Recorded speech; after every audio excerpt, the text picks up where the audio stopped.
Hyderabad city police commissioner గౌరవ సజ్జనార్ గారి మీద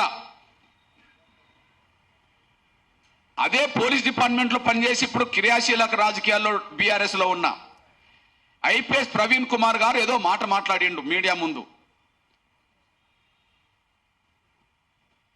నా పరువు ప్రతిష్టలకు ఇది భంగకరమనే చెప్పి దీన్ని నిరూపించకపోతే చట్టపరమైన చర్యలు తీసుకుంటామని చెప్పి Hyderabad city police commissioner Sajjanar గారు ఐపీఎస్ అధికారి అనబడుతున్న రిటైర్డ్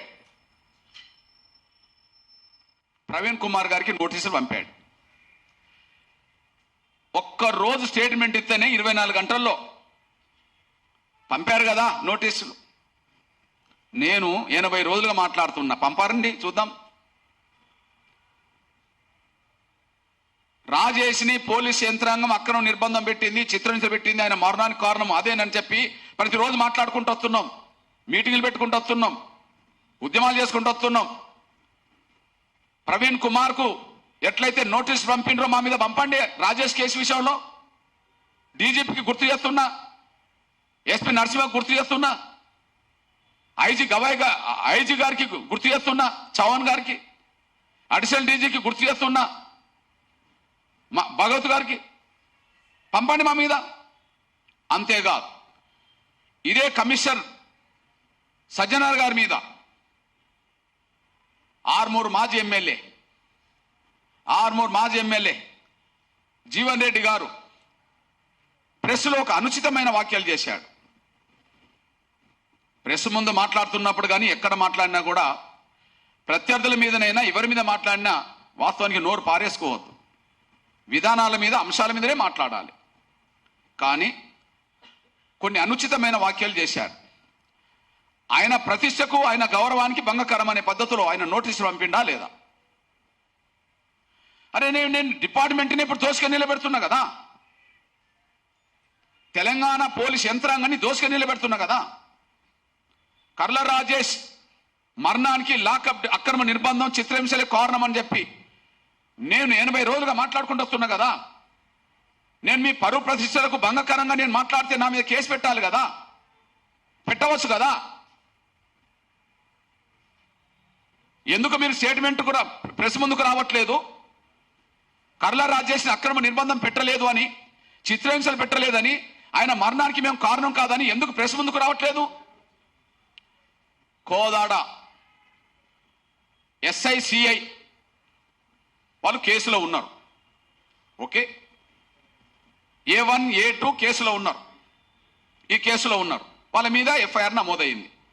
సురేష్ రెడ్డి గారి మీద, చిలుకూరు SI సురేష్ రెడ్డి గారి మీద, కోదాడ రూరల్ CI ప్రతాప్ లింగం గారి మీద FIR ఉన్నది. వాళ్ళు పెట్టలేదు అనుకుందాం, DSP పెట్టవచ్చు కదా.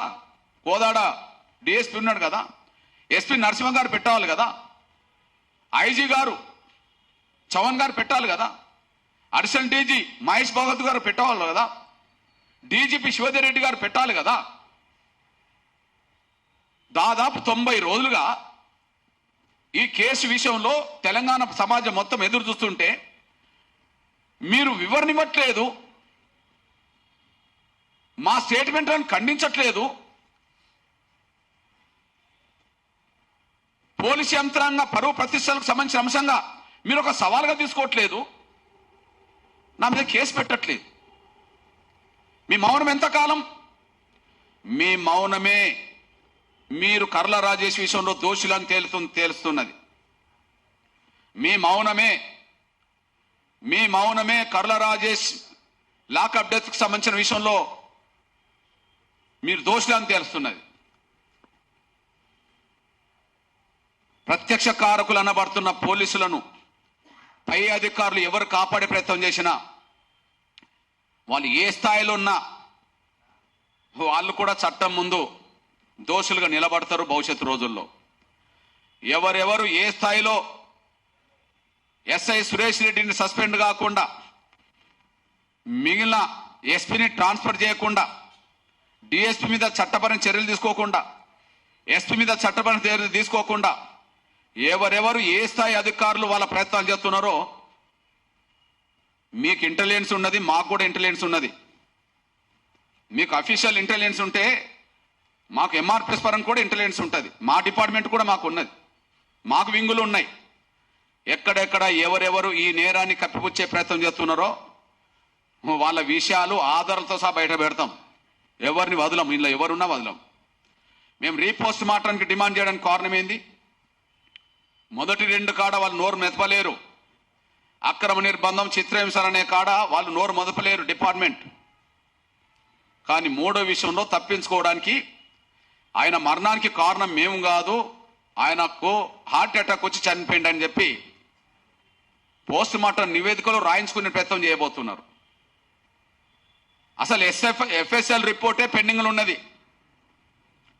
ఎఫ్ఎస్ఎల్ రిపోర్టే పెండింగ్లో ఉన్నది. మీరు ఆయన హార్ట్ అటాక్తో చనిపోయిందని ఎలా మీరు చెప్పగలుగుతున్నారు, రాస్తున్నారు? మీరు మానవ హక్కుల కమిషన్ ముందు మీరు పంపిన దాంట్లో, హైకోర్టుకు చెప్పిన దాంట్లో మీరు ఫైనల్ రిపోర్ట్ ఎట్లా పంపుతారు?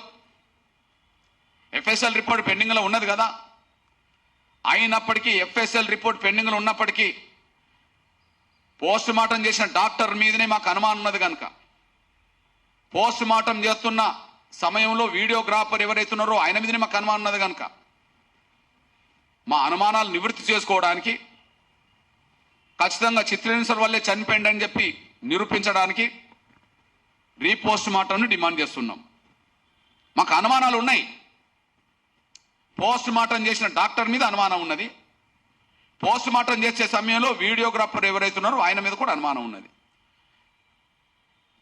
మా అనుమానాలను నివృత్తి చేసుకోవడానికి రీపోస్ట్ మార్టం డిమాండ్ చేస్తున్నాం. ఆయన చావుకు మీరే కారణం కాదన్నప్పుడు, ఆయనకు హార్ట్ అటాక్ తోటి చనిపోయిందని చెప్పి మీరు రాసుకున్నది నిజమైతే మీకు భయం ఎందుకు? రీపోస్ట్ మార్టం చేయించడానికి మీకు భయం ఎందుకు? ఆయన మృతదేహానికి రీపోస్ట్ మార్టం చేయమని చెప్పి ఒక ఎంఆర్పిఎస్ డిమాండ్ చేస్తుంది అనుకోబాకండి. ఒక ఎంఆర్పిఎస్ డిమాండ్ చేస్తుంది అనుకోబాకండి.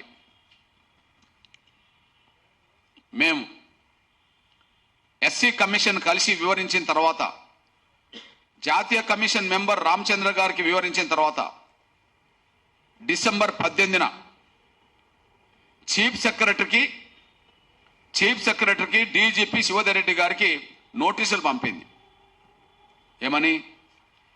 కర్లా రాజేష్ని అరెస్ట్ చేయకముందు సంపూర్ణ ఆరోగ్యవంతుడని చెప్పి ఆధారాలు కనిపిస్తున్నాయి. కర్లా రాజేష్ని మీరు అక్రమ నిర్బంధంలో పెట్టక ముందు ఆయన సంపూర్ణ ఆరోగ్యవంతుడు అని చెప్పి నివేదికలు వస్తున్నాయి. సంపూర్ణ ఆరోగ్యవంతుడు మరి ఎలా హార్ట్ అటాక్తో చనిపోయిండు అని చెప్పి అనుమానాలు కనుక ఖచ్చితంగా రీపోస్ట్ మార్టం చేయించండి, కర్లా రాజేష్ మృతదేహానికి రీపోస్ట్ మార్టం చేయించండి అని చెప్పి ఎవరితో చేయించమన్నారు? బీబీ నగర్కు సంబంధించిన ఎయిమ్స్, బీబీ నగర్ సంబంధించిన ఆల్ ఇండియా మెడికల్ సైన్సెస్ సంబంధించిన వారితోటి నిపుణులైన పోస్ట్ మార్టం నిర్వహించే ఫోరెన్సిక్ బృందంతో రీపోస్ట్ మార్టం చేయించాలని చెప్పి డీజీపీకి చీఫ్ సెక్రటరీకి నోటీసులు పంపింది. ఎన్ని రోజులు అవుతుంది? డిసెంబర్ 18న నోటీసులు అందినాయి. జనవరి 18 అయిపోయింది నెల. ఫిబ్రవరి 8 అయిపోయింది నిన్నటితో. అంటే 50 రోజులు దాటింది కదా. అంటే జాతీయ కమిషన్, ఎస్సీ కమిషన్ సూచనలు కూడా పోలీస్ యంత్రాంగం పట్టించుకోవట్లేదు.